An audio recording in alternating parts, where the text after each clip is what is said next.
Бул абамда институттан жакшы болуп кетти деп. Кудайга шүгүр мендейлер жатат үйүндө. Меники бир жагы жок болуп жүр. Мына азыр Кудайга шүгүр бар. Жакшы. Кудайга шүгүр мына көрүп атабыз. Мына басайын деген. Мына сойду.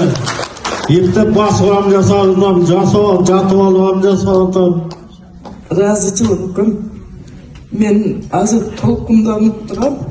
Мен сага биринчи барганда ушу менен апам артынан барган билесиңби? Мен жолуккан бул кемпир менен 3 кемпир. Анан муну жолуктур дедиң го сен. Мен жетелеп жүрөөлөнөн жакшы болуп калат. Аллага шүгүр жакшы. Эми сага дагы додурларга дагы каттап атат азырчы.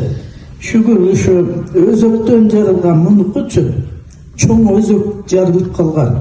Анан Кудайга шүгүр дайым жасайт. Мен дайым сага бакы немелериңин баарына катышам.